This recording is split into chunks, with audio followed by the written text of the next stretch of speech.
Just want to let you know because Zoom is recording. We see. All right, all right.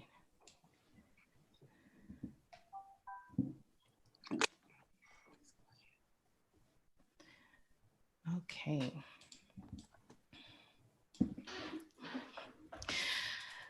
So welcome, audience members. Welcome to the first ever live stream of the podcast, Talking Journeys of Belonging to Blackness.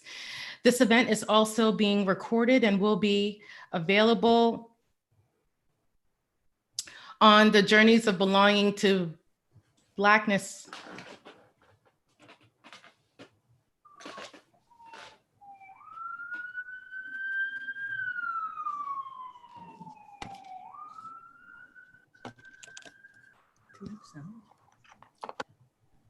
There's no sound.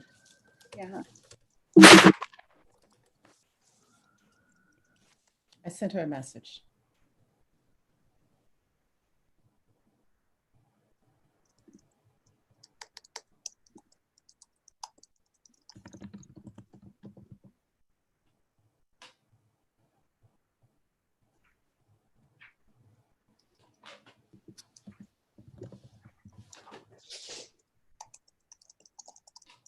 Oh, I have no sound. I apologize. We can start that all over again. Now we got it. You're back now. I don't know what happened. Of course we can.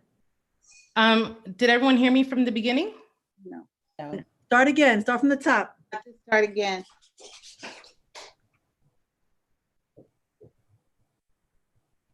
Okay. So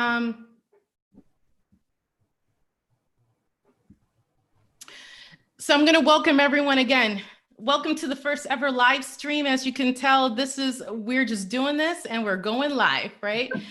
This is the Talking to Journeys of Belonging to Blackness podcast event. This event is also being recorded and will be available on the Journeys of Belonging to Blackness YouTube channel and Facebook page. Fans and supporters will be able to access this event recording on Instagram and on Twitter at Prof Yndia. PROFYNDIA. Be sure to subscribe and/or follow so you can receive the updates. So now on to the main event. Listeners and supporters of my digital media project, Journeys of Belonging to Blackness, and of course this podcast, understand the intention of my work is to highlight and uplift the lives and the positive experiences of African descendants.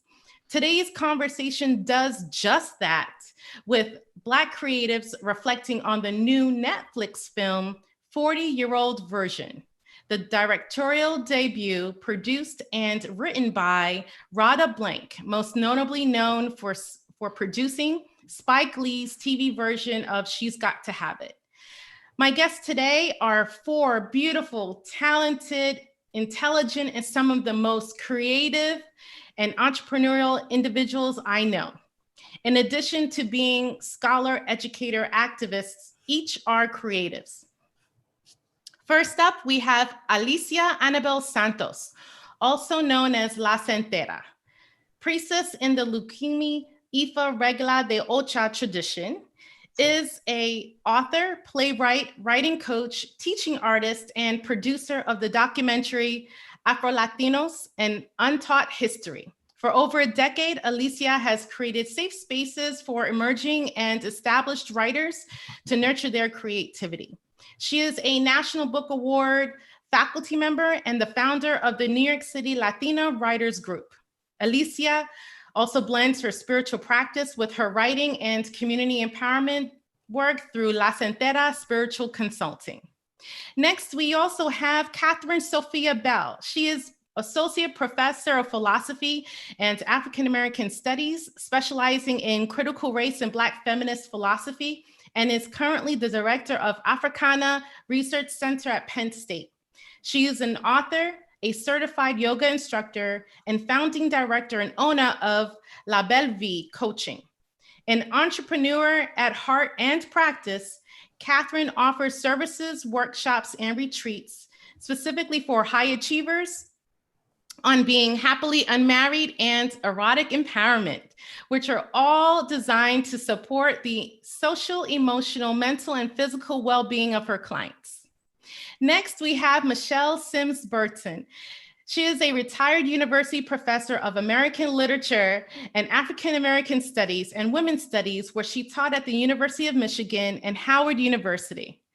She is an author, certified instructional systems designer, and photographer, a highly sought after lecturer on African American history and culture you can listen to on NPR and attend one of Michelle's Smithsonian presentations on Toni Morrison and James Baldwin, or simply one of her showings of her beautiful photographs that capture African descendants from around the world, living their best lives. And last, but definitely not least, we have Vilna Bashi Treitler. She is a professor in the Department of Black Studies at the University of California at Santa Barbara, a fellow sociologist and visual artist.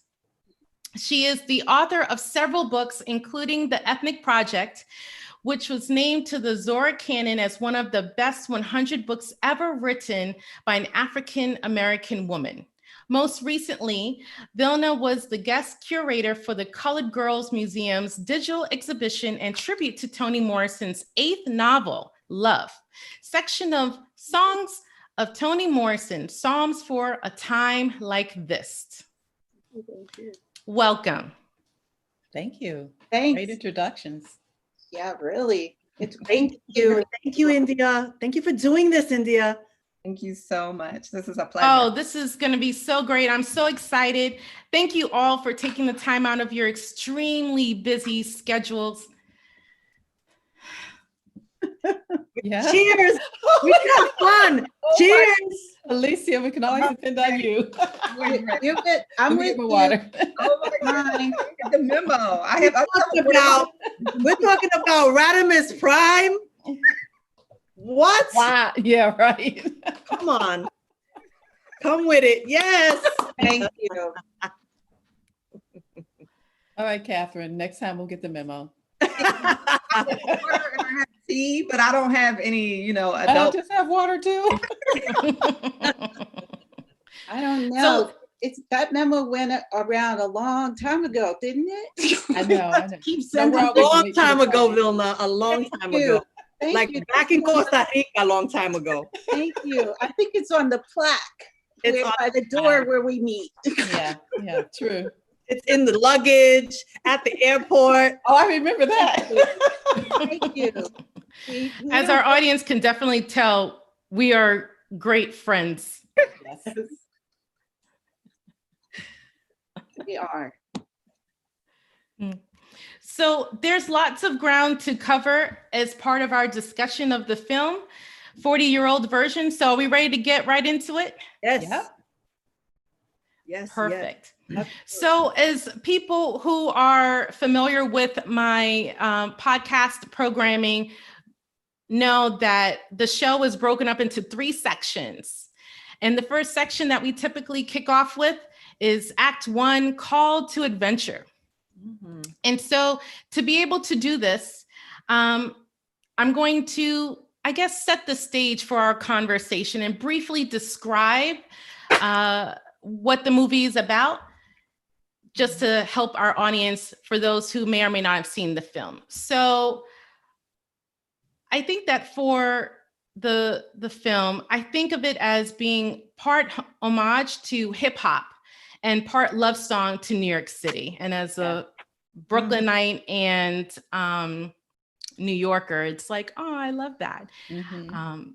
But we have Radha Blank, and this film is loosely autobiographical in many ways, the 40-year-old version. And I think it's interesting that its title is a play on Judd Apatow's film 40-year-old version. Mhm. Right? But Radha fictionalizes herself as a New York playwright. Once deemed a smart up-and-comer 30 under 30 award recipient, Radha is now pushing 40 years old with a career seeming off track and is teaching drama to high school students while her gay best friend and agent, Archie, who's played by actor Peter Kim, scolds her for sometimes choosing the most difficult path towards success. And so in this film, what we see is one creative woman of color's journey with both personal and professional reinvention and authenticity. So in many ways, when I watched the film, there were scores of, I guess you would call them themes, but here are some themes that I sort of identified. A theme around identity and reinvention, a theme around art as both commerce and self, erotic empowerment, Yes. a theme that contends with both vulnerability and healing, and then finally, a theme that really engages notions around social capital and the economics of art and artistic expression. So those are the themes as I see them, but I'd love to hear from all of you. What did you like most about the film? It was shot in black and white mostly. I really like that. Yeah. Then I thought about, okay, so what are the financial considerations if you decide to shoot in black and white versus color, and what that, behind the production, what that was all about. But I really enjoyed it. And I like the fact that, well, you have it in here and I don't want to give it away, but the whole idea of poverty porn, and do we actually have to give the industry, whether it's academia, whether it's, film or literature, do we have to continue to serve up these same narratives that they market to our audiences and white audiences? And what does that mean if you don't write the poverty porn narrative? No, that's compelling about the poverty porn. My favorite part was the erotic empowerment. Oh, sorry, Alicia. No. Can I just chime in on the poverty porn? Because I watched it again today, and that really struck me as a message she wanted to convey. Like, why do we constantly have to write and deliver and sell out in many ways, for the white gaze, creating for the white gaze. Right. And so, yeah, I really appreciate you bringing that up, because as I was listening to it and laughing today, I was thinking about the poverty porn. Our stories aren't valid if we're not talking about, the crackhead or drug dealer or something connected to being in prison, or where the absent father, the absent father trope that has been done and already done. And so, yeah, I think and I agree that the black and white was amazing. Her artistry is just, but she really, I think that was the message, that I'm trying to be me in my fullness. And I just want to do art. That was the one thing when she was crying. Mama, I just want to do art. And I was like, I felt that. Go ahead, Kathryn. I'm sorry. So y'all know I'm all in on the erotic empowerment. I love that as a theme that was carried throughout. And I also love the theme of the mother, the role of the mother, right? In these mother relationships. So there were these multiple characters who've lost their mothers, and just the connection to, without her being a mother, but her relationship with her mother, and just kind of motherhood and how that played out in the film as well. My favorite thing was the way she dealt with aging, even the title that,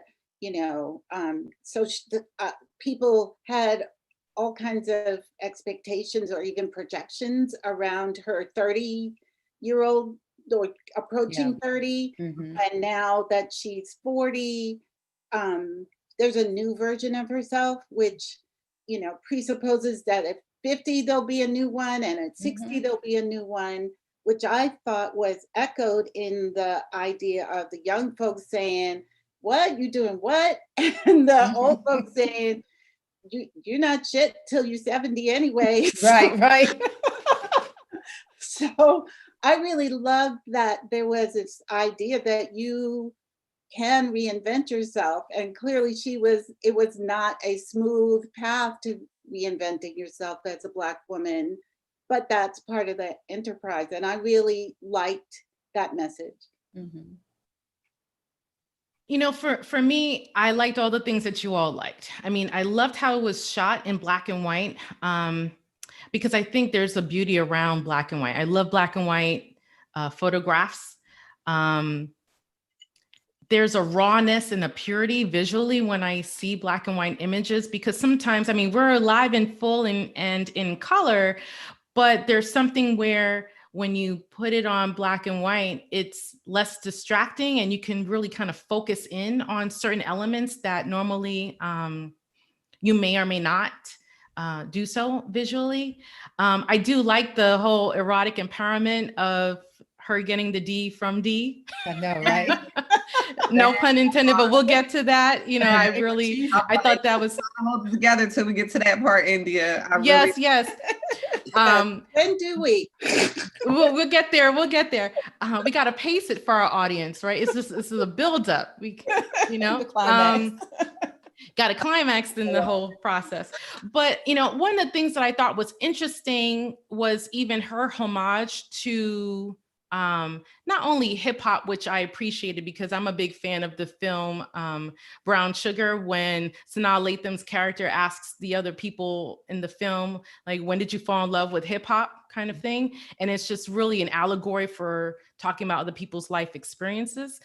But she was also, to me, paying homage to Spike Lee's style. And I presume that's intentional, where she's just like giving him a nod because he also, of course, supported her professionally on other projects. But just having those vignettes of the young people, the older woman, the shopkeeper, doing some of that, it was just like there were very familiar elements that I liked. What about the things that you guys disliked? Let's be critical. We could be fans, but we could be critical too. Oh, I didn't even think There wasn't about anything that. I didn't like. Me either, no. I'm sorry. I felt like it was, honestly, Yndia, I felt like it was real. I felt like it was raw. I felt like she was really New York. Like, I didn't share what I loved. What I loved about the film was that she was a writer in her career. It feels like she was always emerging. She was like 30, top 30 and 30, or like a woman to watch in her 30s. And then you approach 40 and you're like, but what have I fucking done with my life? What have I done with my career? And I could relate to her on so many levels, as I'm a teaching artist. I teach writing. And in many ways, I've been writing for 20 years. And in many ways still feel like I'm still trying to make it. I'm still trying to break in. And so for me, I really felt it as a celebration. There wasn't anything that I didn't like. I loved it. Everyone liked it. I know that there's some criticisms about the film and, maybe the portrayal of her relationship with the character D. I know I've heard that's one criticism that we can get into a little bit later. That I thought was really interesting. Now I want to know. Yeah. We ain't getting to that part. We gotta piece it. I wasn't that as in love with it as everyone else. And I'm with you, Yndia. I was born in Brooklyn. I'm from New York. I loved it. I think it was Todd, one of our sister colleague friends, who said it felt like a love letter to New York. Right. It did feel very much like that to me, in a interesting way, because maybe this is what the black and white did. It made New York seem timeless, because that wasn't 21st century New York. It wasn't, it was like the New York where I was in the 80s. It was New York at the turn of the century. It's New York now. It was just, it was something timeless about the way New York City functions that really came through in that film. And I really enjoyed that. But there were so many tropes that really bothered me. So they were obviously critical about the poverty porn, but there were other kinds of tropes that just, kind of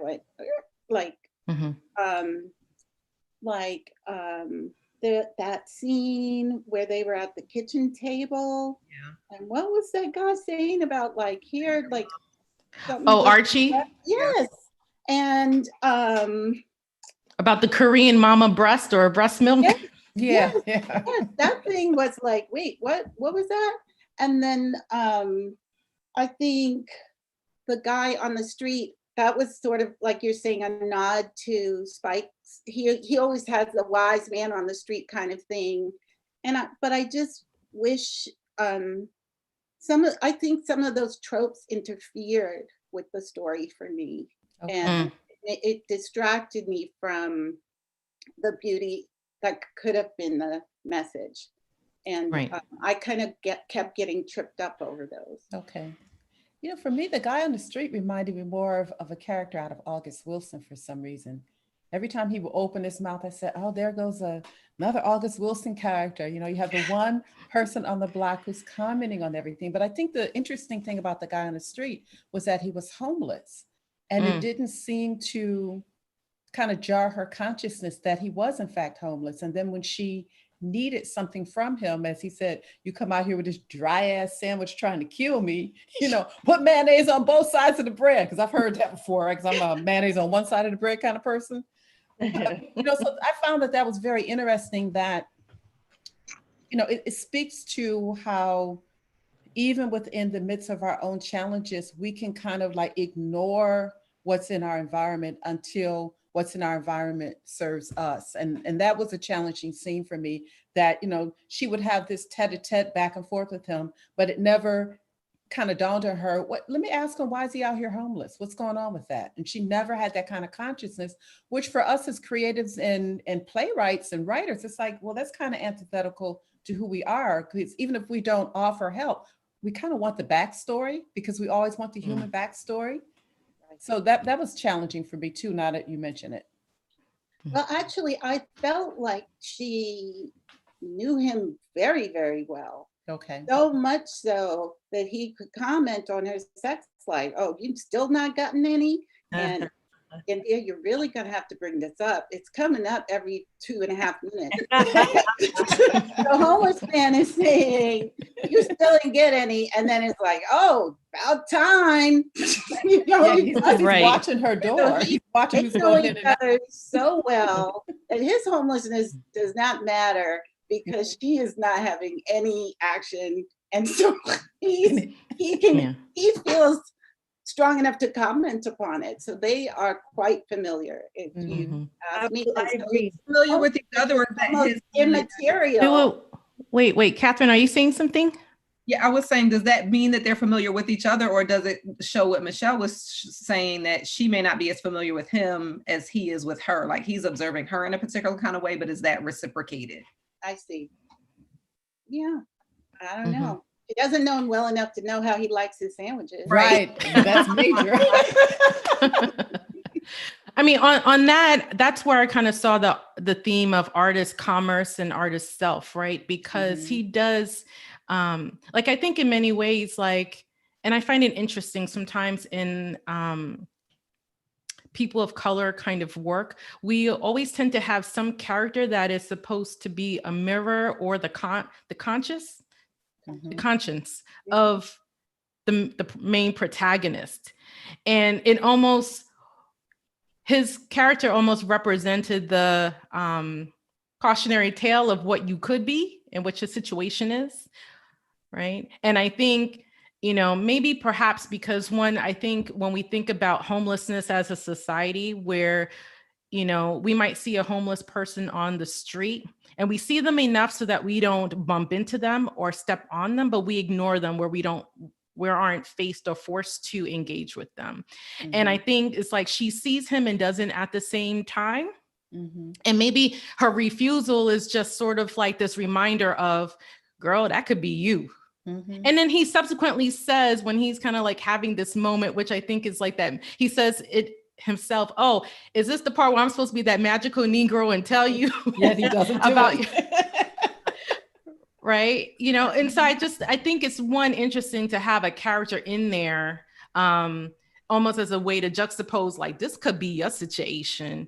And the fact that he was an artist too, you know, and then, so, you know, think about art and commerce, that if you can't sell your stuff, then you in trouble. Right. And so then you kind of have that sort of precarious circumstance. But, all right, fine. So we're getting deeper into the themes. When it comes to the theme of identity and reinvention, right? We see in the film that the character Radha creates an alter ego or persona for herself called Rodimus Prime. And Rodimus Prime is essentially almost her performer proxy identity. And then she experiences performance anxiety, right? At her very first showcase. Yo. Another sexual metaphor. Yep. Right. And so what type of pressures do we place on ourselves as creatives of color, right? And is it necessarily a symptom of imposter syndrome, or is it based on the fear of us showing up as our authentic selves and just what we might anticipate people sort of receiving in that? Well, I'm anti-imposter syndrome. I hope no one in this Zoom call has it, because my rationale is, as Black women, we don't get to kind of show up and pretend. We have to know our stuff. So we don't have imposter syndrome. If we're in the room, we know what the heck we're doing. Now, the folks around us may have imposter syndrome and start projecting that onto us, but no. First time I heard that was an undergrad. I overheard a graduate assistant talk about they don't know that I don't know what I'm doing, and I'm thinking, wait a minute, you can ready to teach me and you don't know what you're doing? No, I heard you. So I've always said that we show up prepared. The challenge we have, and I think Radha's break was that when she acknowledged Archie, and then she kind of lost her zone. Because Archie had all along told her, you don't need to be doing this. Why are you doing this? You're too old to be doing this. You need to write the play. You need to write the play that the Upper East Side folks want, so you can get your financing, yada, yada, yada. And the minute she said that, the minute she has that encounter with Archie, she loses it. And then she goes into yo, yo, yo. So I think she's doing her own kind of mental gymnastics about hearing that voice in her head that's telling her, no, she shouldn't do it, competing with what she actually wants to do. And and when I watched the film, for some reason I thought she pulled that performance off. Then I rewatched it to prepare for this. I said, no, she kind of bombed. Oh, how did I forget that? Yeah. Imposter syndrome for me is self-doubt. Imposter syndrome are, even if we are the Black women in the room who know our shit, because we are fucking perfectionists.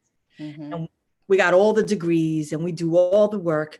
We enter spaces where we still feel like we're not enough, that we don't know enough.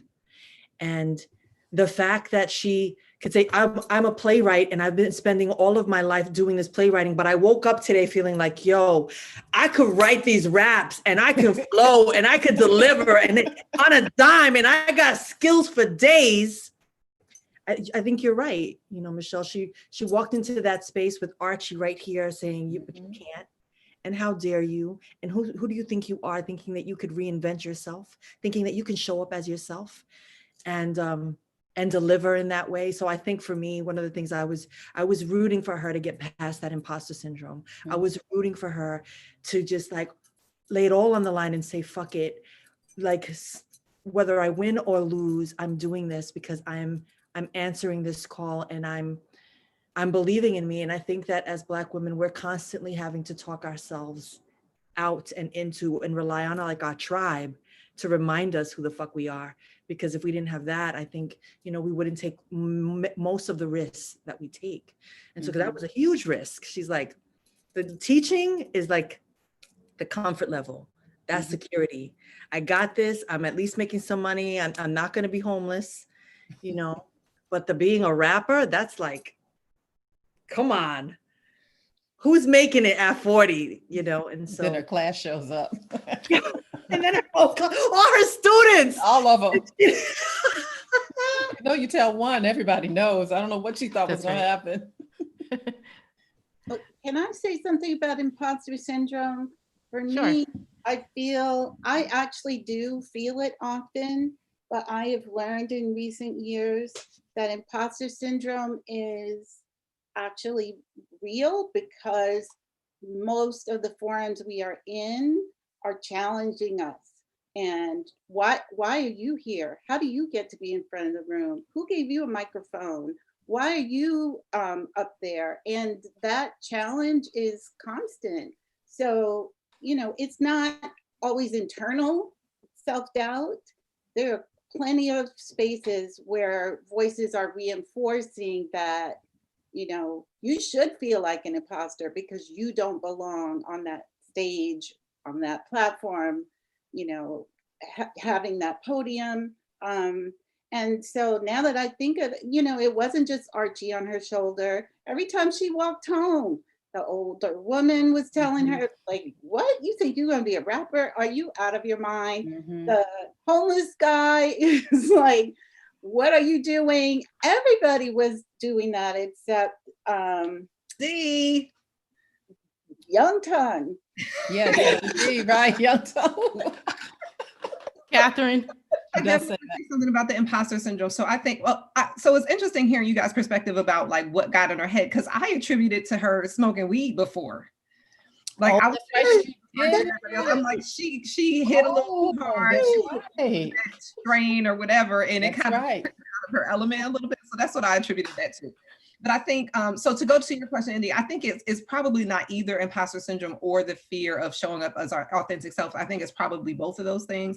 But like as a coach, when I'm working with a lot of clients, a lot of high achievers do have this imposter syndrome. And then what like Alicia mentioned in terms of perfectionism, those are often two sides of the same coin, right? Like because you show up and you know you're going to be doubted wherever you show up, then you feel like you have to always level up and be a perfectionist in order to like push back against this kind of doubt that's circulating you. So even if it's not coming from, if it's not internal, if you're responding to this kind of external messaging. But I think one of the ways to respond to it is one of the ways I think to maybe not bypass it is a way to put it, but one of the ways that I was able to get over it is a similar story that Michele's told. So Michele tells this story of being in this undergrad class, overhearing a professor saying they don't know what they're doing and realizing like, oh, you don't know what you're doing, but like, I know what I'm doing.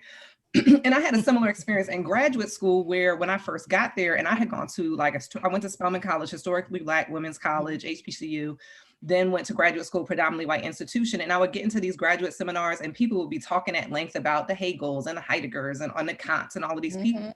And I'm like, okay, did we read the same book? Like, how do they know all of this stuff? And then by the time I went to do my research papers, I'm reading like the critical commentaries and I'm like, oh, they're just regurgitating like some critical commentary that they read.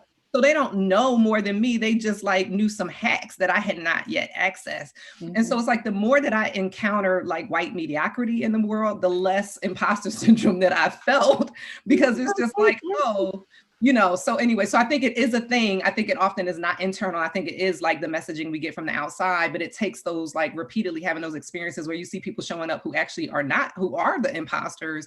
And you realize like, oh, I'm not the imposter, like I'm the real deal. And that's precisely why that gets projected back onto you, right? Like it's their imposter syndrome that they're to you and telling you that you don't need to be there. Kathryn, can we get an amen? Because I encountered white mediocrity in elementary school, and I knew they weren't smart in elementary school. I'm not like putting that on everyone, but like I never had imposter syndrome because as the only Black child in the class, like I performed. You know, what are you guys doing? But then when I got into my professional world, and I would step back and say, they actually don't know what they're doing. They actually don't know. And I'm not going to lower myself to their level and pretend like I don't know or something's going on inside of me. You actually don't know what you're doing. And in graduate school seminars, I had one professor say, you know, they don't read. I said, wait a minute, we're majoring in English and they don't read? They don't read, Michele. I said, thank you for letting me know that, because I'm busting my butt reading everything, all the primary texts and secondary texts, and they're not reading. And I could tell by their conversations they weren't reading because nothing was connecting in grad seminars. They're just talking off the top of their head about Kierkegaard and Kant and Hegel, just like you said, but they're not reading the primary text. Yeah, so it's very interesting. Yeah, so no imposter syndrome here. I don't want to take this too off, but one more thing I thought about, even with what you said, Michele, I think some of this also has to do with like how we're raised and the messaging that we receive, because sometimes parents are like, like my mother was always like, you're beautiful, you're brilliant, you got this, but also oftentimes we get the message of like, you have to work twice as hard to get half as far. And that reinforces that kind of perfectionism. And I like always have to do more work than everybody else. And that's a whole other thing, but I don't want to go on a tangent. Well, that was the point I was going to harp on in terms of my own sort of issues around perfectionism. It's because of those external pressures. It's because of those external messaging that to a certain extent, as a woman of color, I've internalized in that every I has to be dotted, every T has to be crossed because they're going to come for you, right?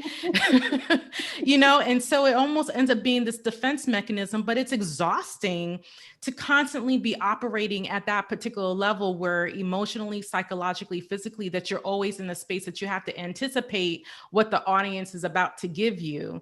Even though I can stand up in front of a room and be like, yo, I'm the expert. Like, I know this. None of y'all are experts. And that's why y'all are paying me to be here to talk about my expertise in this.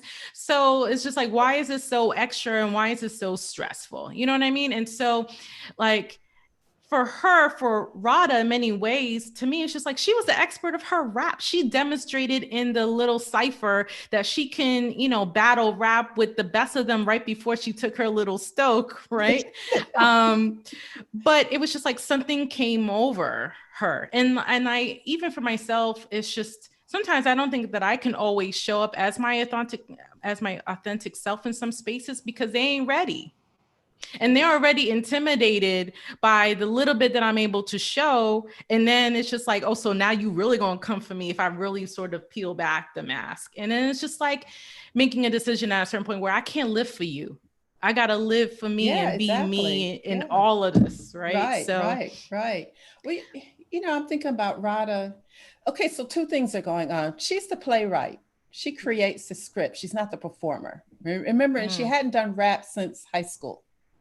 So she's not even accustomed to being in front of an audience when she walks into that club, because that's not what playwrights do. Even when playwrights watch their performances, they're in the house. They're sitting mid-house watching the performance. So for the first time, she's the performer in front of an audience. So I would hazard to say that stage fright or imposter syndrome she had was pretty natural, given the fact she really didn't do a rehearsal in front of an entire audience. So we got to cut her some slack.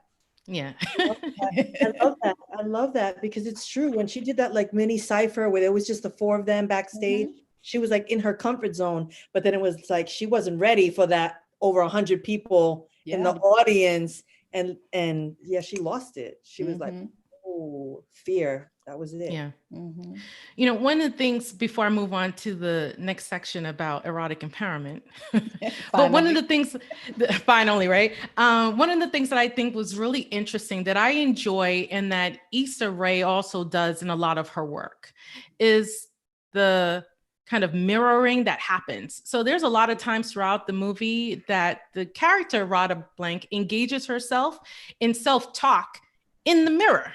Yes. Right. And so I really appreciate that part of just like that refocusing, that recentering, that recalibration, and just even how she tries to engage herself by talking to herself. She does it even towards the end of the movie when she's in the bathroom and sort of still deciding whether she's going to go out. She's standing in front of the mirror. Like, so there's so many things that she's doing that's intentional, I think, from the director, producer Radha, that she's doing for, the camera. And it's just those spaces where you can kind of play around with your identity and reinvent yourself in those moments too. Issa Rae does that when she's doing the YouTube Awkward Black Girl, where she's just like, rapping also to herself, but it's just like, what you gonna do when your boss says this? Come on, step on up and say this, like she's doing all this other amp stuff. And, I do self-talk. I try to teach my children, sometimes if you don't hear these messages around you constantly, be like, yo, you dope. And you tell yourself that, why not? Every morning. Yes, Michele, every morning. Every morning, me in the mirror. Let's do this. I'm the baddest bitch out right, every morning. So what we also see, I'm sorry, go on. I'm sorry. for me, it feels connected, even though it might not be. One of the things I liked about the film was, as the teacher, she, even though it was sort of a side gig, what I really appreciated about her role is when the young people were like, okay, we want to do a play about sperm. And she didn't say, you know what, that's stupid. Right. We're not doing that. She did not. She said, if that's what y'all want, that's what we're going to do. And she allowed them to be the artists that they wanted to be. She allowed them to speak. She encouraged it. She never questioned it, downplayed it. I mean, she's just like, are you sure? Okay, if you're sure, then that's where we're going. And I really appreciated that, because young people get so many messages that they're never enough. And she never, and I mean, even the young woman who was dogging her out, I mean, criticizing her so much. She was just like, nope, you Can we belong talk here. about that scene? That was awesome. So what I'm saying is, she did that to herself in the mirror, but she was also doing that around her, like talking up that creativity. So yeah, she did ask them to get out of their genitalia, though. I do remember that line. yeah. It's like, let me come on, they're in high school. That's where they are. Yeah. He's like, would you let your grandmother watch this play? Yeah, my mother likes Bob. Grandma likes balls. No, he did just say that. So Radha's presentation of the full-figured woman, right? Who in one scene is seen drinking a diet soda. And then in another scene, she's seen as the object of desired admiration by her students, and or is getting the D from the character D, who is a 26-year-old hip hop DJ and producer. Right? So I think in many ways, like, it's, although this is loosely autobiographical, she actually played herself with her same name. She could have had another actress or actor play it. So just kind of keeping that in mind. What do y'all think it means to have Black female erotic empowerment and body positivity on the big screen? This Come is on, all yours, Kathryn. Come on, Kathryn. I've been holding back because this is what I'm here for. I'm like, this is the sweet spot. Yep. This is a sweet spot. What I love about this, so in part, what I love about this is like the various people who are attracted to her. And I think it's erotic, even if it's not necessarily sexual. I think there is something erotic about that attraction. So you have like Rosa, who's like her female student in the class. Well, I don't know if they're gender non-conforming, but Rosa, the student in the class, is definitely attracted to her. You have like the 20-year-old student who's like constantly trying to hit her up after class. And what I appreciate about that student is like, he's over 18, so like, I think that's attention to detail, where it's like, it's not a minor. You know what I mean? But he's definitely trying to holler, and she's like, kid, like, get out of my face, right? So D, though, he's 25, so he's kind of past that age of whatever for her. Like, he's not 20, he's 25. We talk about how people may feel about that. The body positivity thing is interesting because the movie starts out with her like up in the middle of the night watching TV, and she sees this commercial for this diet drink, and then she like orders this diet drink. So in some ways, like, she doesn't actually have a body positivity, right? Like, she's drinking this Diet Coke, she's drinking these diet drinks. She's like, you're not gonna be, when she talks to D before the show, she's like, well, you got the metabolism of a young goat, a baby goat, it's not easy to lose weight. And so so it's actually the students who are bringing body positivity to her, and D who's bringing body positivity to her. Like, that's not coming from her, because she has a lot of self-consciousness about her body. And you see her constantly like kind of pulling on her clothes, pulling on her jackets, like kind of covering up in a certain kind of way. Her hair being wrapped up, which Dee also comments on. So I think the body positivity actually comes from like other people affirming her, not necessarily like her own like self-generated body positivity. Right. One other thing I want to point out that this reminded me of, there's a film by Kathleen Collins called Losing Ground. And so this was like one of the first, if not the first, like full-length feature film by a Black woman, even though it wasn't released. So it came out like before Daughters of the Dust and things like that. And so the protagonist in that film is a Black woman philosophy professor, which is why I know it and love it. And that there's a similar trope in that film where her students are very like, they're like her white female students, her Black male students, like there is this attraction to her and her, like there is this kind of erotic attraction to this Black woman professor who's a philosopher. And then there's also like this guy with a top hat. So like those scenes of like these different students and men like being attracted to the, you know, to the teacher, I thought, you know, reminded me of Losing Ground. Okay. So I'll leave that there to let people, other people come in, but I definitely want to talk more about D and the D and that young tongue. Definitely the young tongue. Mm-hmm. Alicia is just cracking up. I was rooting for them from the beginning. Like, you know, okay, I'm gonna keep going. Just real quick. Me too. Yeah. If that movie didn't go there, I was going to be very upset. Yes. Yeah. And he was so mature too. He was extremely, his character was really mature. I gotta be honest, I cried. Yeah. I cried of joy. I was Yeah. just like, yes, let's get it in. We all deserve love. Let's go, gotta get it in. I was very happy. I was celebrating that moment, you know, because in that moment she was in the fullness of herself. Like there wasn't any body shaming in that moment, where there's a moment where they have a conversation where she's about to leave after she recorded that first track, and he was already flirting with her with like, there's nothing wrong with you. Yeah. Like when she was talking to him, she said to him, am I crazy for doing this? Or am I, you know, stupid for doing this at this age? And he was just like, nah, I'm feeling you. I'm feeling like the vibe and the energy was, I am feeling you. And I was just definitely waiting for that like arc. Like, let's go D. Let's go D. You know, they gave it to us because remember the moment of connection is over John Coltrane's Love Supreme. Okay, so they served it up to us. Right. If they didn't go there, you're right, Alicia, it would have been kind of a different film that I might not have enjoyed as much. I was here for them. I was here for them hooking up. I would have been very disappointed if they didn't. I loved his character development. Like, I love the way he affirmed her. I love the way, like, even when she comes in and pits, like, how you gonna let a woman walk to the train 2 o'clock in the morning? He's like, I got you. Yeah, he watched her. Like, I saw you get on. I did not let you go out there by yourself. Like, so you know, it showed a certain maturity and attentiveness that was there from the beginning. Their connection over the John Coltrane for sure. And then him and like, he's the one who invites her to do that show. And even after she bombs, he's like, it was one show. It was like, that doesn't determine who you are, right? Like, you still have this in you. And you see the impact she has on him when he starts calling out the rappers who aren't telling stories. He's like, what are y'all doing? Like you got to tell a story sometime. Right. So you see that reciprocity there too. Yeah. I mean, so here's the thing. I thought that it was a nice attention to detail in the sense that even mid-coitus, that he's like checking in, like, you good? I'm good. You good? You know, which to me was just 26. Like, right.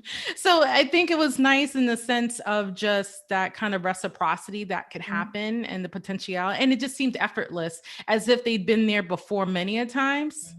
And with the whole good, and that was their first time, right? And stuff. I mean, I think that whole scene where he basically reveals to her later on that I watched you was kind of stalkerish. Like, yo, man up, be like, why leave her asleep on the couch, right? And then be like outside, you know, eating whatever and smoking whatever, and then just watching her, and then you kind of like lurking behind, like you Jason in a hockey mask as she's like going to the train station and waiting, like, you know, just be like, nah, I was there, because she felt abandoned traveling at that time of night, you know? And so I mean, I didn't understand what that was supposed to illustrate, because Michele, to your point where he demonstrated maturity, like in other aspects, like just be mature and be like, yeah, hey, I'm here.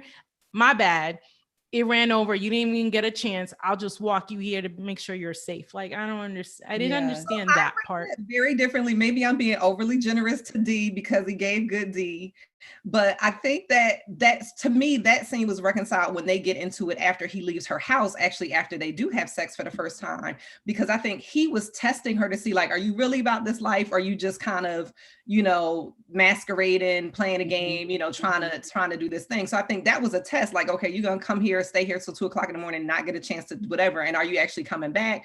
Or are you just playing some games? And so when she actually doesn't come back, like he confronts her after when he's like, well, when you coming back? And she's like, oh, I'm into this play thing. He's like, oh, so you were just really playing. So like I took that point, you know, I think when they get into it about whether or not she's coming back, I think that was what was happening that first night. Like he's trying to figure out how invested are you really in this rap game, or are you just kind of doing a thing. But I might be, again, overly generous because, like, you know, he pleasured her. I read it that way. I definitely read it that way.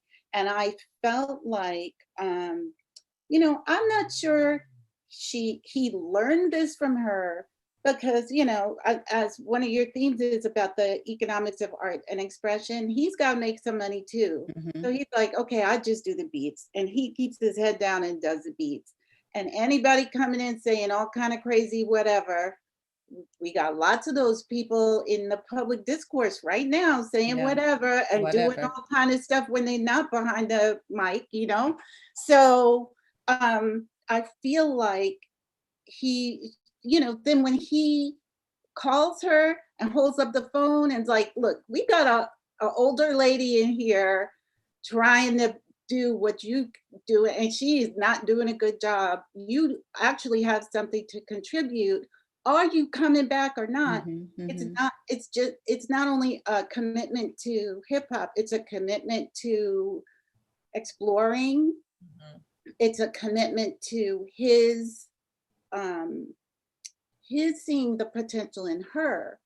Like most of these kinds of things go the other way. Well, you got to look at the potential of the young one. He's looking at the potential of her and seeing her leave it on the table. And he's like, what are you doing? So I read this a lot like you did, Kathryn. I think what you're saying about the potentiality and the age thing, I think is helpful because he's so young. Right. But then I honestly struggle a little bit with how old he is and the age difference between them. And for me, it doesn't matter if it's male or female. I guess I'm looking at it and I've heard this sort of critique in the sense of, I'm a mom and I have a child. And so for me, it's one thing if you're like, 60 and you have a lover that's like 45, y'all are kind of grown, right?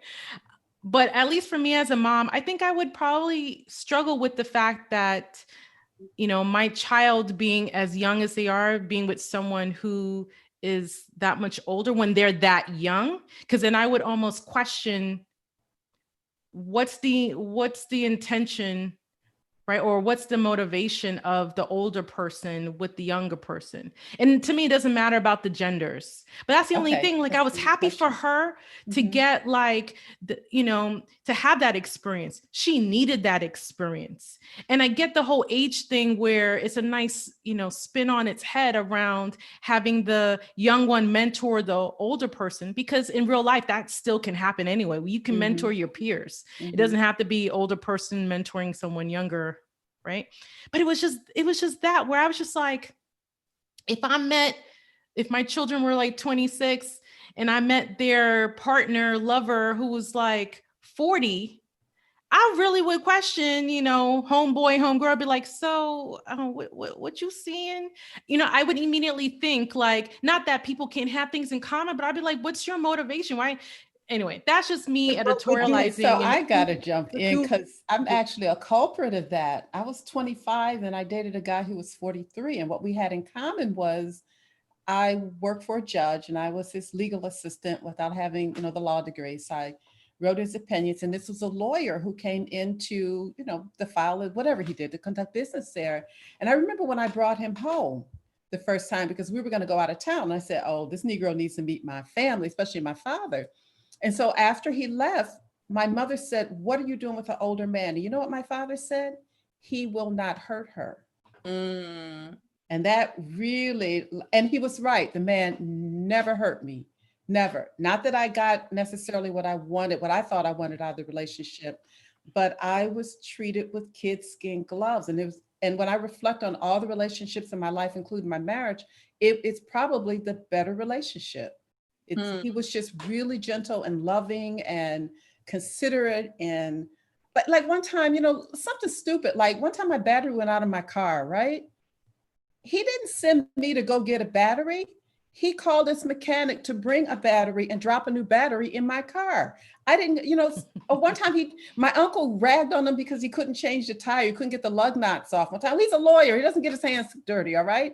But he called the road service to come change the tire on my car, you know, little things. So in some ways, like a friend of mine who's a playwright accused me of looking for the father image. But what I found was that the young men my age did not take care of business like that. They just didn't. And I come from a household with a father who would fly in on Friday, take all of the cars, check the oil, check the air pressure in the tires, and fill up all the cars with gas, because he didn't want any of the women in his family to be in a car that ran out of gas or broke down.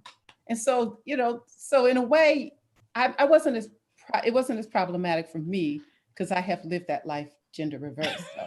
I just told on myself to all of YouTube, sorry. I have two things to say about that. The first is he chose Radha. Yeah. D chose Radha. D is this 26-year-old that said, yo, I'm feeling this older woman. Now, let's keep in mind, it's only a 13-year difference. Yeah. And you're saying you're not looking at it from a, you know, gender perspective, but we have to look at it from that lens, because if it's an older man with a younger woman, that's the norm. Acceptable. Yeah. That's acceptable. People are doing it. But when we have this older woman, I was in a relationship with a woman who was 15 years younger than me. Mm-hmm. She was in her 20s and I was in my 30s. And the truth of the matter is, it was fun, Yndia. It was fun. It was easy. It was light. You know, and this was someone that just added, you know, I felt young. Mm-hmm. I felt young. I felt like this. And that's what I see in that Radha D relationship, is that she's out here saying, am I an idiot for trying to be a rapper? And he's saying, yo, you got this. Mm-hmm. And I'm happy to support you. Like, it's supportive from jump. And so to me, I found that I was less concerned about his age. I didn't even know that he was 26.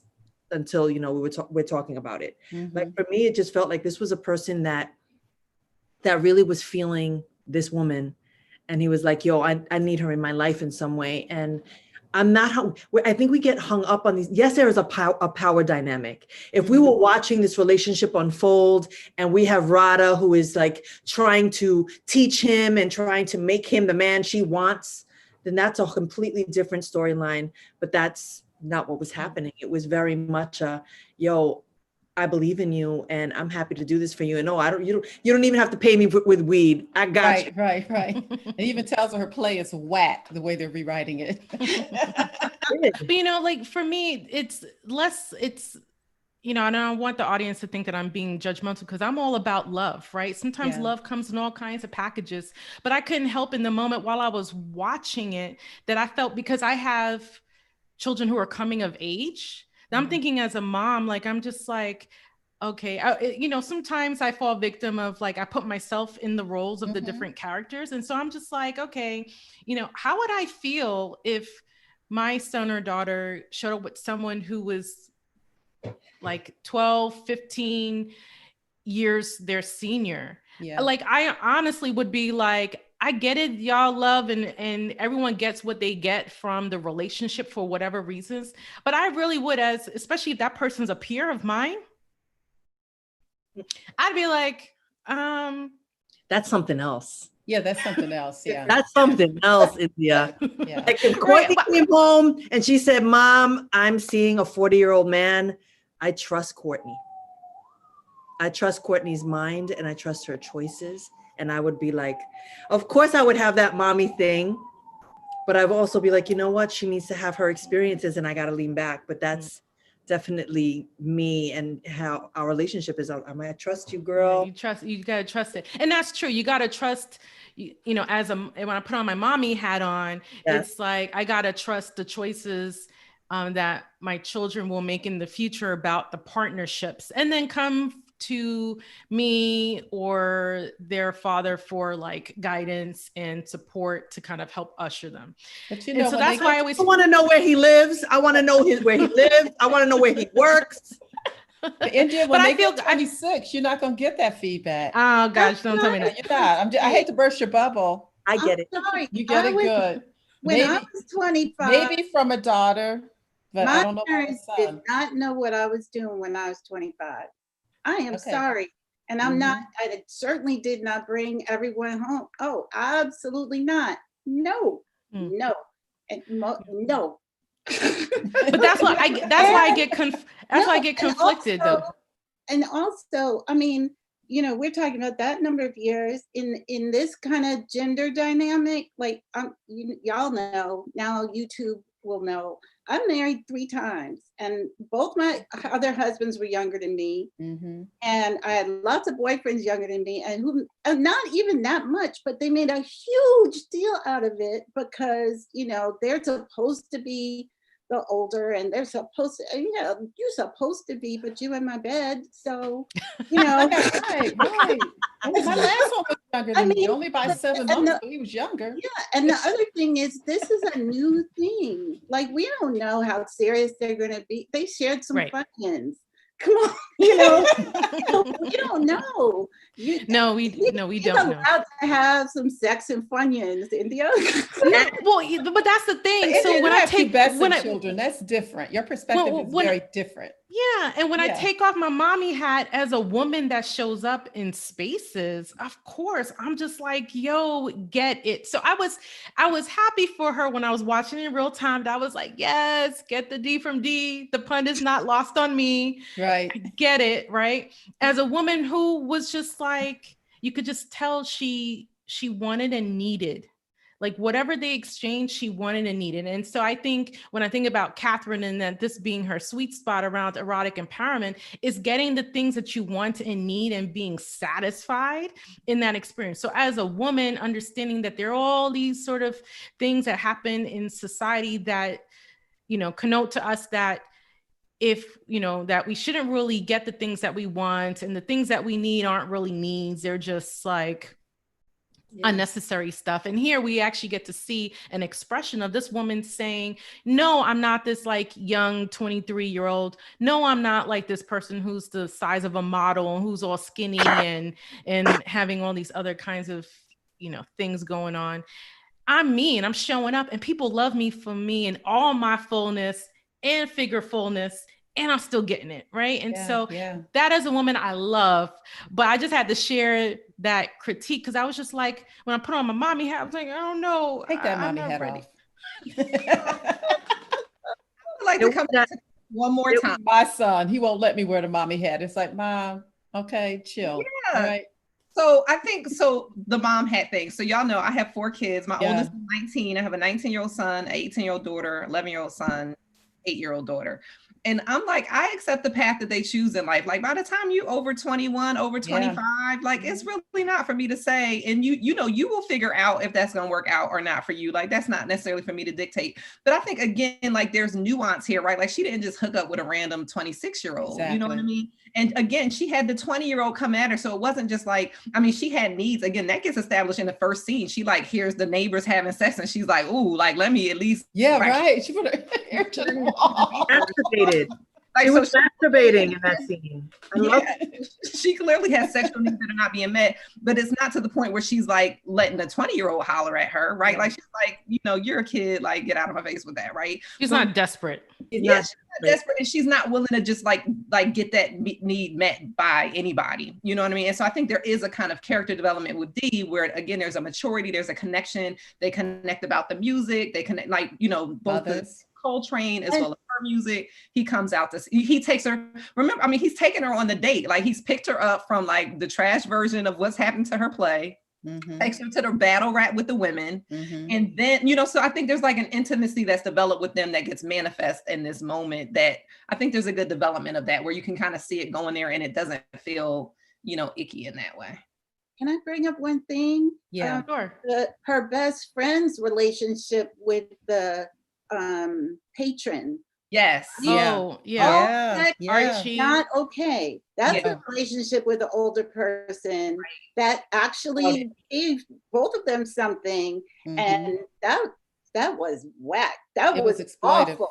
And it was exploitative. And she was like, "What are you doing?" Even though she knew she would benefit from it, she was like, "What are you doing?" Like that. So it's not all okay, even though we're certainly consenting adults.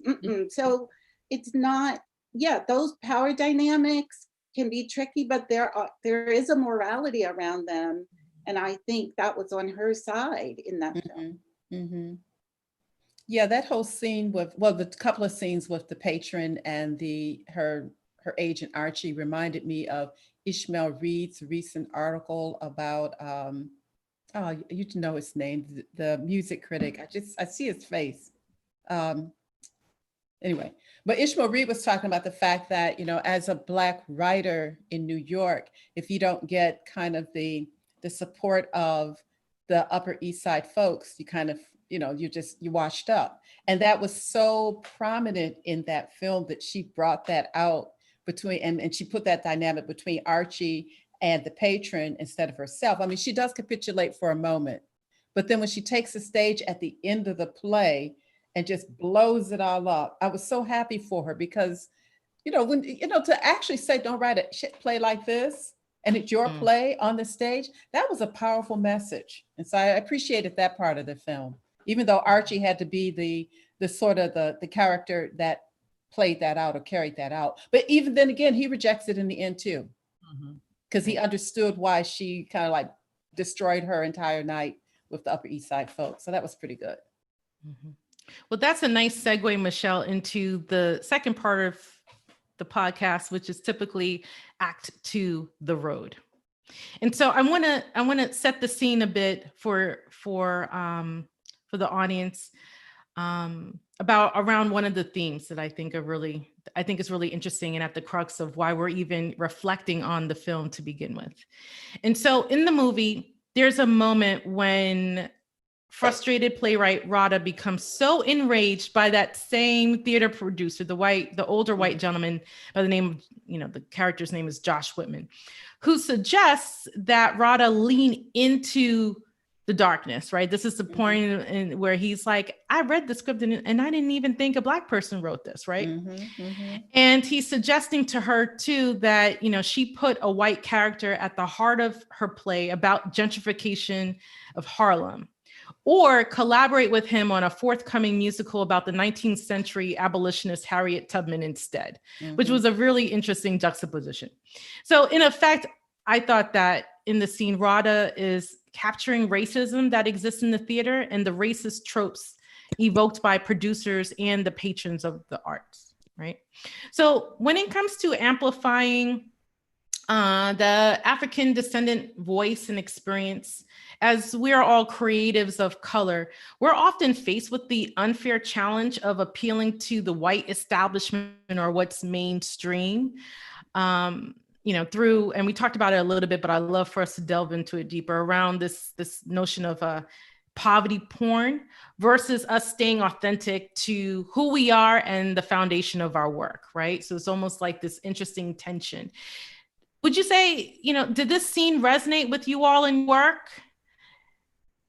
And I'm thinking of it in terms of like art as commerce. Like you want to live, then you gotta sell this, but at what price? Like for me, that it's that point of, okay, what are you willing to give and give up to have it?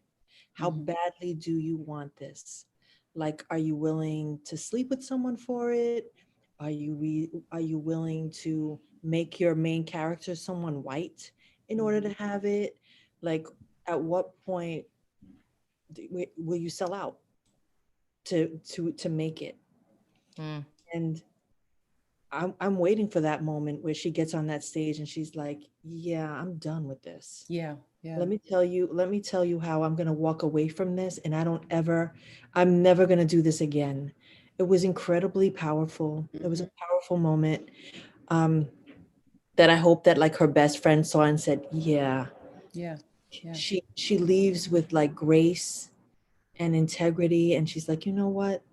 This ain't for me. And I think that any of us, like I'm a writer, and that's my craft. And I left corporate America to pursue this dream, dream of making it as a writer, the dream of just creating, of being able to tell our stories and show stories that represent my people, our people, strong Black women, you know, queer women, Latinas, you know, that aren't tropes. And for me, it was super inspiring because she's saying, fuck it, even at 40, I'm someone who's gonna be 50. And I'm feeling like it spoke to my soul in that way. You know, I'm not willing, I will never censor myself. I remember sending my manuscript to my memoir out to over 100 publishing houses. And I wrote, this lovely white man wrote me back at one of the publishing houses. And it was a publishing house that I really wanted to publish in because I'm a whole lot of namaste and a whole lot of fuck you. And so I asked him if there would be a problem with my use of the word fuck in the book, that it's a word that it's just very much, you know, how I speak. And, you know, I love the word fuck. I say it like a million times a day. And I actually, when I did a spell check in the book, I have it like over 300 times. Over 300 times. It's better than so, comma. And I asked him if it was a problem. Like, is this a problem? And he said to me that it was. And then I knew that it couldn't be published with him. Because I was censoring my voice. Wow. This book is not for you because this is very much genuine and authentic to who I am and how I show up. And it's my memoir. Like, I'm not going to whitewash my fucking memoir. Right. That to have it make the New York Times bestseller list. I'm not doing it. And you know what? Junot Diaz doesn't have to. No. You know, it's interesting you say that because I was in a writing seminar maybe 4 or 5 years ago, and I won't name the writer's name, but it was a Black woman. And there was probably me and another 1 or 2 African Americans, but for the most part, it was majority white seminar. And I wrote a short story, and I'm thinking about it because I reread the short story like last week. And so when I finished the opening of the short story, she says, "Oh, that can't possibly happen." I said, "Well, what's the problem?" "Well, you're writing about 2 Black women who are wives of professional Black men in the late 1950s, early 1960s. And I'm looking at her, right? And it was a white woman who came to my defense. And finally, to the writer, the famous writer, okay, I said to her, I said, you know, you have been so indoctrinated into the white gaze that you don't even realize that we've had a Black professional class since slavery, okay? And we have narratives.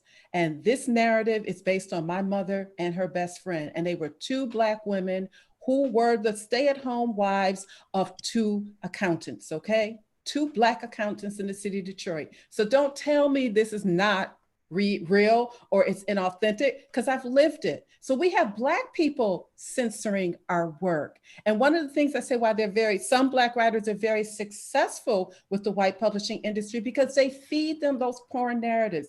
They feed them the narratives of the father who has 2 families right around the corner from each other. And if he has to choose his child with his first wife or his child with the other wife, he chooses the child with the other wife. And then the child, you know, the main character is traumatized. We have these narratives and they're written for the white gaze. And the one thing Toni Morrison said, although she did it early on in her text, but she didn't do it later on, "I do not write for the white gaze." End of conversation. I don't do it. Even though, you know, some of her stuff is really problematic. As Walter Mosley says, I would not want to be a character in a Toni Morrison novel. Okay. But in the end, no matter where she is in terms of the class situation, there's an authenticity of her work that speaks to me. It speaks to an experience that, like my sister called me, she said, "I don't want you to think that because I wrote about candy in my short story that I'm writing about Morrison." I said, "No, we bought penny candy. That's real. That's the reality of our world growing up in the Midwest, walking to the corner store and buying the penny candy so we couldn't buy the stuff that was unwrapped because mom wouldn't let us. I said, so, so I like the fact that the film really, really tears that apart, because it's a message we need to hear as Black creatives, that we don't have to sell out and that the industry needs to make that shift. Like, for example, NEA funding. I went to an NEA meeting and I'm looking, and the people who were deciding the grants were 3 white women in their 20s. And I'm sitting there like, really? I mean, it was the NEH. It was the NEH, not NEA, it was the NEH. Right, as my mother always says, from usually the East Coast schools, don't interact with African Americans, but they had the last say so on not only your grant, but putting it together the committees that judge your grant. So then one time there was a Black male, I gave him my stuff. He said, you want to sit on the committee? Yeah, never heard from him, never followed through, never heard from him. So we've got to push back against these institutions that tell us there's only one kind of narrative that we can write, or one way we can paint, or one way we can draw, or whatever it is. No, we're multifaceted. And we're human. Okay, I'll get off my soapbox. Sorry. No, it was great. I just want to interject that this is not just about the arts. As you know, Yndia, this is the way the sciences work. You have to speak the language of the sciences if you're in the academy. You have to write about things in the way that all things are written about. Even if there are no words for our experiences, we have to try to find the existing conversations that happen in journals that only other professors read, and join those conversations in order to keep our jobs. So there's a way at which, it's even more than code switching. It's like you have to peel your skin off and put on some different skin to show up in these conference rooms and classrooms and journal article, editorial boards, the whole shebang, in order to just be heard. And you won't necessarily be heard because we're speaking about experiences that they don't know about and are seemingly not interested in until you prove yourself as a voice that belongs in that room. Mm-hmm. And that's what I mean when I'm talking about the imposter syndrome too, because it's like we are doing the work, and we're doing it in a way. I think about Du Bois.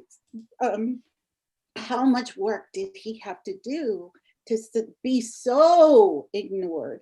To have Gunnar Myrdal be invited in from Sweden to be the race expert in the United States of America because we couldn't trust the man who built sociology to speak on his own people.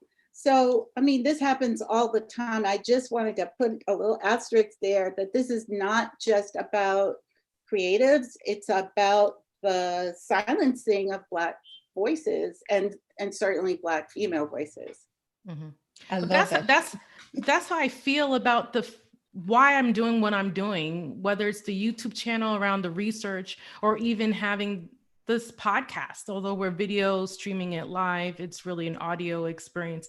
And it's, for me, creatively, I'm bridging the gap between the sort of research academic stuff, but then doing this, providing that platform and where our voices and experiences are amplified, Mm-hmm. right? Where we have African descendant men and women and non-binaries talking about their experiences and their lives as they see it and feel it and live it each and every day. And I find that it's oftentimes a struggle where, I have a bucket of folks that will give me feedback to say, wow, this work is important. I'm so glad that you're able to do this, but it doesn't really quite fit. Mm-hmm. Right. Mm-hmm. And it's like, yeah, because I'm intentionally not trying to activate any of those negative tropes that you expect me to Mm-hmm. activate. Mm-hmm. And what do you mean that we have Black philanthropists come on and talk on the show? Mm-hmm. Like the narrative is that we don't even give money. We're actually often the recipients of money, Right. and not that we give it. And so, it's like those weird questioning of like, is this real? And I'm like, yes, see? But at a certain point, it's just almost like, that's the price we pay, where we either have to make that decision and be intentional in our actions to say, okay, well, I'm still going to pursue this path, regardless of the fact that whether the gaze and the mainstream is going to adopt it and take it on or not. But sometimes the price that we pay is like, oh, my pockets are looking pretty lean, but then it's just like, you're operating in a space of integrity. You're operating in a place where, maybe for you is worth the sacrifice. And I think sometimes we don't always have that luxury, particularly being creatives of color. Like even in that scene with Radha, where she's with the gentleman, is it Umoja, the Umoja Playhouse? Yeah. And they're down there praying. And she says, well, he's hearing you to eat. Yeah. He's like, oh, well, basically praying in air quotes, said, oh yeah, well, to basically do this work for free. And she's like, yeah, can we dial in and ask my ancestors? Because my ancestors want me to eat. Paid, yeah. And but that's real. Like, okay, I want to be in a space where I think it'll be received well. But are you expecting me to do this for free? Because like, I don't want to end up like the magical Negro homeless guy either. Right. And I'll stop there. I'm thinking about two things with that. So one, well, to start where you just ended, I think there's an interesting commentary on like the kind of Black woman embattled on multiple fronts there, because like she's trying to support this Black man's playhouse, right? And like, this is what she's getting. Like the ancestors are saying like, this is not for sale. And she's like, well, my ancestors want me to be able to eat and like pay my rent.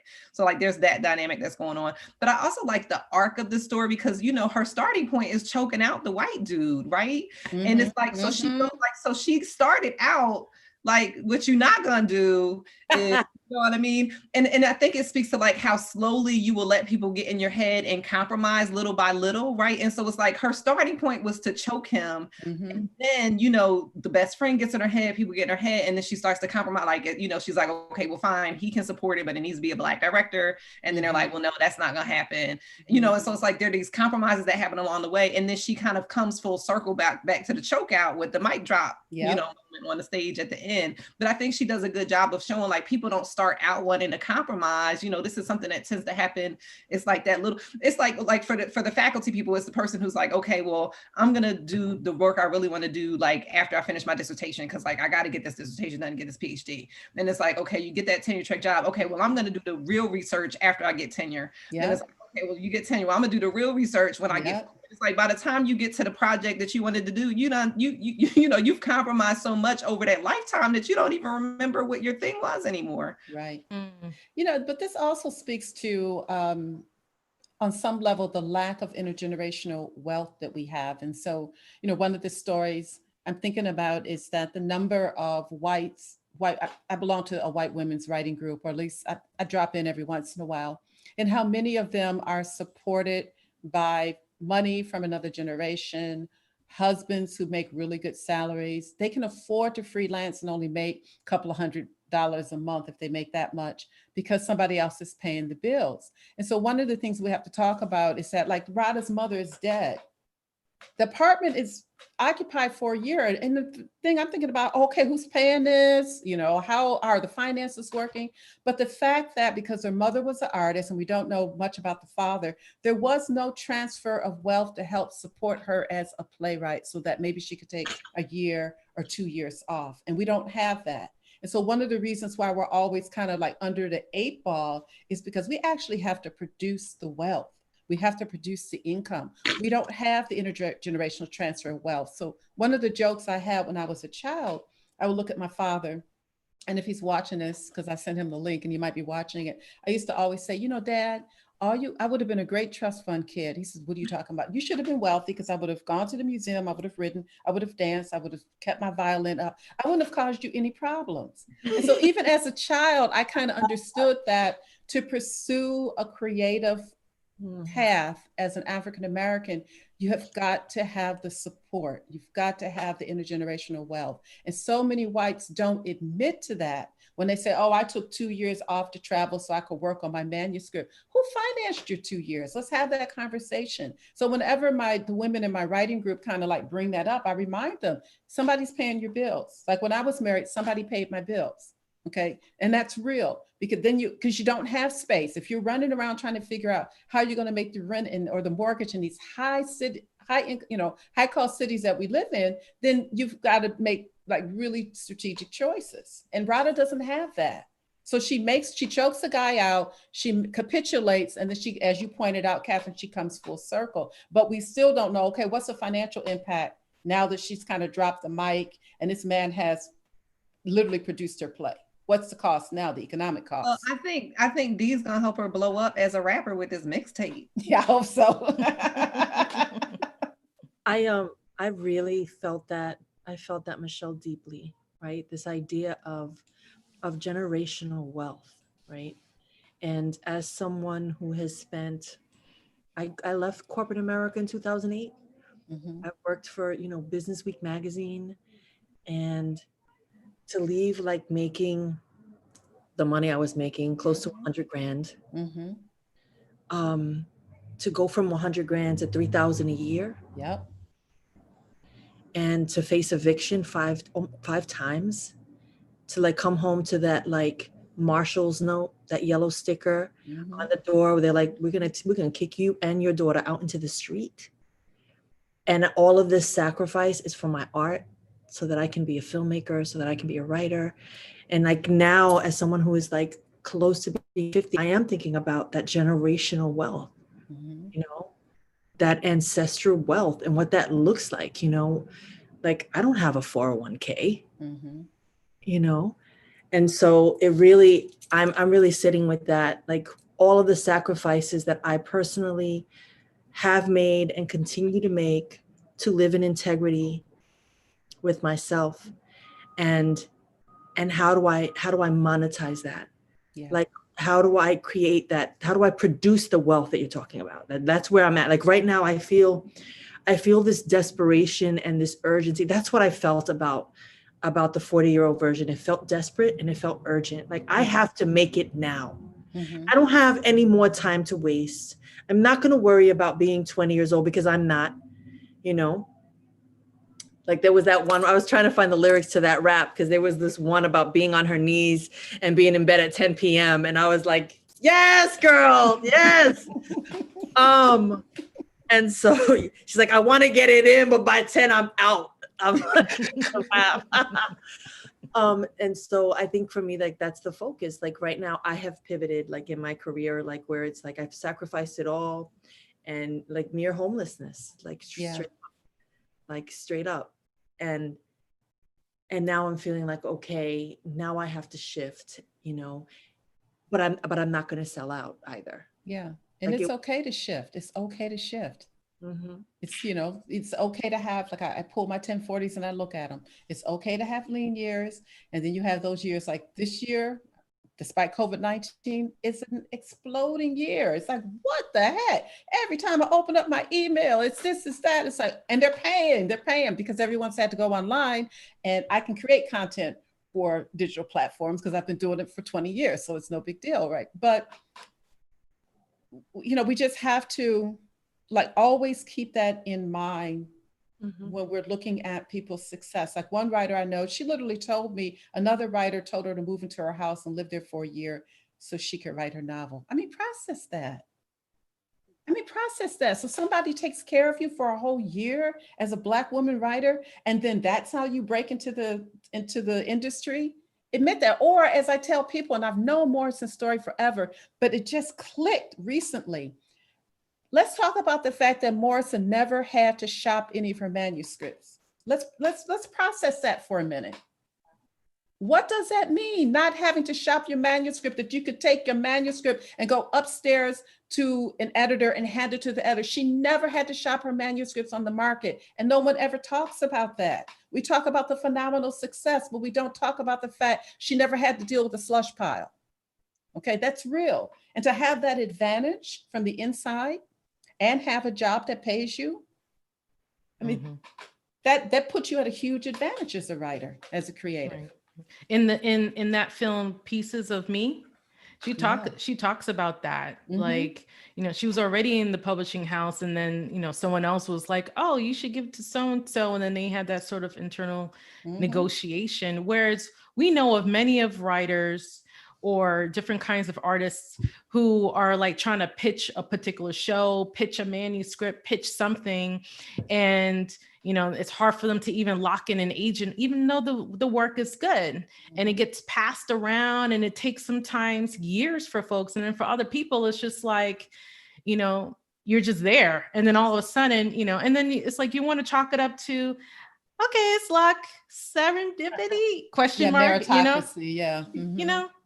I want to pivot because there's something that I want us to touch on before we kind of get towards the end of the recording. But I recall that there are 2 points in the film. First, when Radha is speaking with the character D, and then again with her brother at her mother's apartment. And she describes growing up in what she keeps mentioning, an intentional artist community, right? In particular, she kind of talks about just the fact that both her parents are, you know, her mother was an artist, her dad was a musician, you know, but for all of us here, what does intentional artist community mean to you? And I almost want to frame that in terms of how we can pivot from what we just finished talking about, because I'm all for, hey, even if I didn't have to shop it around my manuscript or to do whatever, I'm also lifting people behind so that you don't have to go through all the stress. Yeah. Right. But sometimes that doesn't always happen. Or just how is it that you can not focus so much on income, but focus on the wealth accumulation so that when you get to be 75 and you're still trying to produce your art, you're not like begging on the street and eating cat food because it's hard for you to like sustain yourself, that you actually have some sort of retirement or some sort of fund that you can lean on. So what does an intentional artist community mean? I can go. Go ahead. Sure. You know, I had to ask a really purely academic, so let's pontificate on that for a moment. I don't think that I would be writing if I didn't have an intentional artist community. If I hadn't created a space for myself where I could be surrounded by women and like seek it out, like really be intentional about seeking out Black women writers, like specifically to be part of my community. Like I'm so grateful to Natasha Gordon Tipambari, right? For creating and giving birth to this Dengose community where we started off in a WhatsApp group, right? Where we were just holding each other down and being supportive and just sharing our goals, our monthly goals, our weekly goals, our daily goals, and just checking in and out, you know, and sharing our passions and our dreams, and then going to Costa Rica to have, you know, time to break bread and be together and be in community. Like that to me has been, it's like a reset. Like even though the weekend goes by like this, it's only like 4 or 5 days that we're together, I'm good for the entire year. Like it doesn't matter what other spaces I'm in because I've already been fed. I've been with these like women who give me like everything that I need and who are holding me down wherever they live in the world. And so, and just founding a writers group, an organization and collective, being part of the Dominican Writers Association, being the founder of the New York City Latina Writers Group. Like for me, 20 years in, the first writers group I held was in my apartment in Harlem. 6 women showed up, you know, randomly. It was a meetup group. It was just like a meetup group. So just imagine people like on Craigslist, just saying, you know what, I'm down to write. Yeah. Like people who were just seeking like desperately a community where we wouldn't have to, you know, whitewash our writing, censor who we are, and write what we really wanted to write. And so for me, that has been, I would have quit a long time ago if I didn't have it, because the world tells me you ain't never gonna make it, and we're not gonna publish your book, and why don't you add some more white characters? And do they really speak like, yes, Yeah, we they are. do. They do. They are They do. intellectual. They are brilliant. They are wealthy. Yes, they do. And so I'm grateful. I'm grateful for my artist community. Y'all are my artist community, you know? And so, yeah, I wouldn't be here, man. Still going strong without it.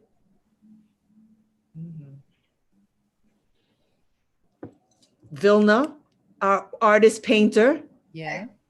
Well, I have so many feelings swirling around in me because I have surely, the last 10 minutes of conversation, like the idea of making choices to put food on the table and knowing or not knowing, like what's the right path. I mean, I was just telling somebody this morning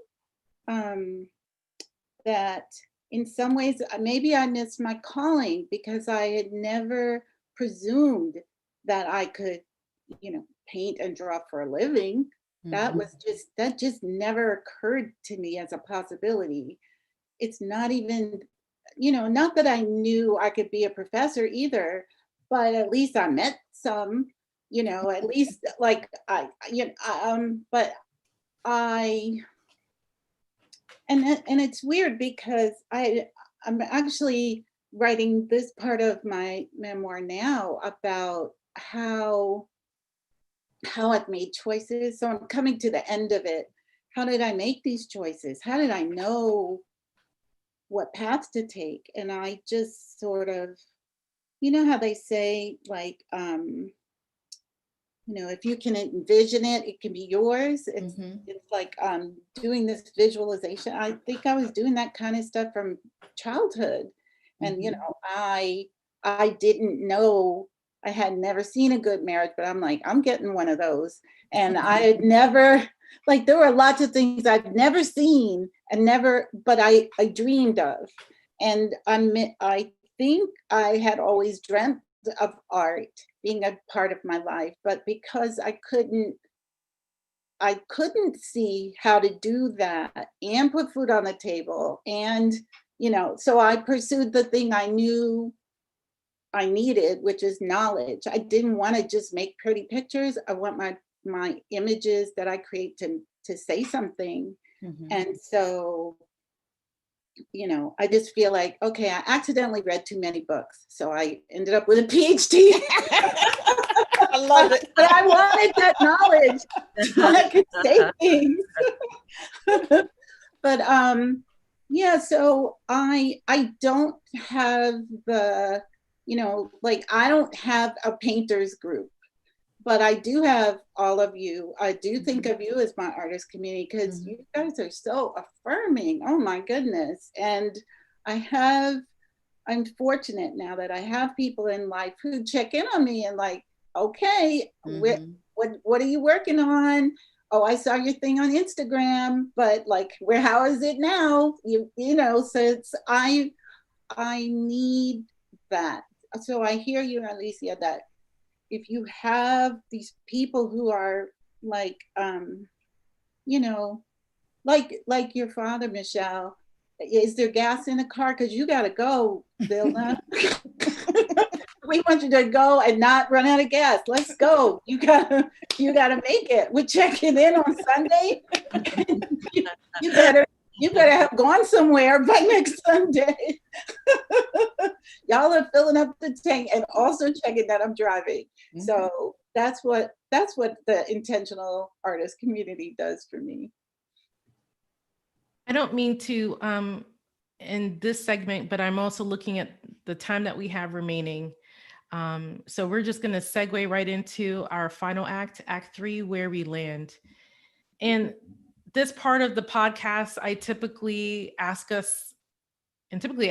my guests to be reflective. And so it's all part of the final thoughts. And because the film is called 40-Year-Old Version, I'm wondering, because, we're all over the age of 40, what would you say? What would you say to your 40-year-old versions of yourself? And then mic drop. And then I'm like, all right, y'all, great question. Because Radha right now in real life, she's what, 44? right? So I'm sure even when she's writing it and it took time to direct, produce, and like shop this out and for people to pick it up, like I'm sure she could probably even be somewhat reflective over what she wrote, where she was herself at the time, right? And look at it very differently. But if we were to kind of think back, what would we tell ourselves?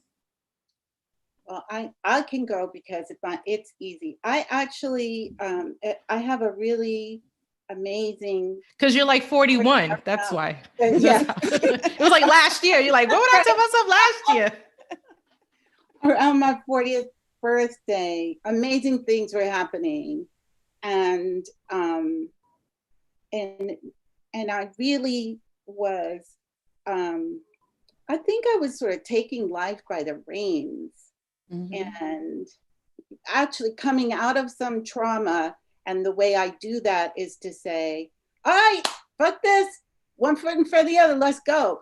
And so, you know, the odd thing is what I would tell my 40-year-old self is dream bigger, dream bigger.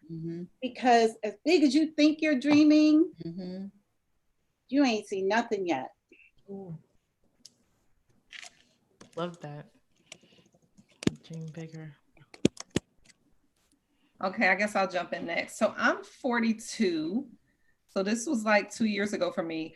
I loved 40. I'll say, so I would be like, girl, you got this. Like, keep doing what you're doing. Like, keep trusting your intuition. I felt called to 40 in like by age 36. Like age 36, like I could see 40 coming, and 40 was like, you need to clean, like you need to cut some of this stuff out to get ready for this part right here. So like age 36 is when I really, in my mind, shifted toward like my happily unmarried. I'm like, how am I about to extract myself from this marriage?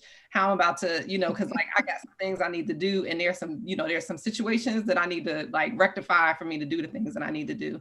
So I would just like, you know, just pat myself on the back, like, you know, you did that thing. I worked out those 4 years between like 36 and 40 to set myself up for for the vision. Like my 40-year-old self was like calling me in my mid 30s to like, okay, like this is some stuff you need to work out in order to get here. So I definitely like, I loved 40. I mean, I'm loving post 40 too, but like I do very clearly remember feeling like called to 40 by my mid 30s. Like, you know, there's some stuff you need to take care of in order to like get where you need to be 40 and like beyond. All that erotic empowerment is like, you know, DJ D is waiting for you, girl. In that young tongue. That young tongue. That's my favorite line in the whole movie. The young tongue. She's like, what, beatboxing down there? She's reciting the alphabet. Right. She was, wasn't she? That JK element on P. Gotta get to that O. Gotta get to that O. Yeah. Michele, Alicia. Well, I'm trying not to be nostalgic, so I'm really reflecting on 40. I made real conscious decisions at 40 that worked out. At the time when I was making them, like extracting myself from a marriage, knowing that the impact that might happen to my child, and how was I going to deal with that at that moment when he confronts me about, why did you break up your marriage with my dad? But the beauty of it is, at one point he came to me and he asked me, how did you stay married to dad for so long? Which was like really beautiful. It was just so self-affirming. So I made a conscious decision that I'm going to live the rest of my life for Michele, because I think one of the things that happens too often as Black women and women of color is that we are socialized within our families to put everyone before us. And that to make a choice to do something for yourself is actually coded as a very selfish choice. And I remember like giving so much to my marriage and supporting my former husband and supporting our child. I homeschooled our child, so I know I was giving a lot, you know. And then when I needed something for myself, it wasn't there. I recall one time like being really ill, and my child realizing that I was upstairs in the bed ill and bringing me and coming upstairs and saying, "Mommy, are you okay?" Not his father, the adult in the household. So I just remember 40 saying, I'm extracting myself. This is it. I've got to draw this line because if I don't, I may not survive and live as long as I want to live. and I want to live to be 100 years old. And to do that, I have to put Michele first. And it was so contrary because I'm the eldest daughter. So I'm accustomed to always doing for others. And so that's what I will tell my 40-year-old self. Yeah, girl, you got this. It's okay to put Michele first. It really is okay. Love it. I love you all so much. That was beautiful. I'm kind of feeling a little 40 was hard. 40 was hard, and as I reflect, I'm thinking about like what I would tell the 40-year-old girl. You almost didn't make it. You considered killing yourself. Like, that's huge. Like, in my 40th year, I had felt like I was never going to make it. All of my sacrifice was for naught. And look what I'm putting my daughter through. Like, I would tell my younger self, you are going to want to give up. You're going to want to quit. You're going to feel filled with like self-loathing and self-doubt and regret and shame. But there comes a point where you die and give birth to yourself over and over and over again.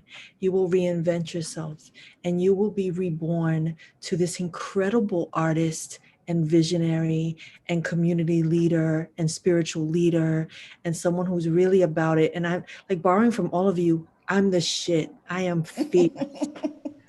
And I'm out here doing the thing. And so as I'm entering like 50 next year, I'm like, come on now, come on 50s, because we getting that wealth, Michele. We getting that wealth. We're getting that wealth. And I feel that, you know, for that 40-year-old, you're going to want to give up. You're going to want to give up. You're going to want to think. And for all 40-year-olds, you know, you're going to want to give up and believe that I love what you said, Vilna, about we're dreaming too small. My dream is too small. So I'm dreaming bigger. My dreams are massive. They're like, to like the blind eye people are like, she's never going to have that. I'm going to have that and more. I'm going to have that and more.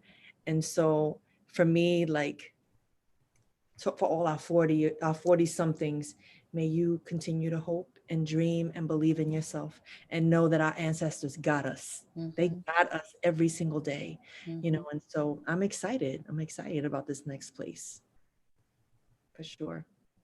I love that. If you know, what I would tell my 40-year-old version, you know, for me, it was kind of interesting, right?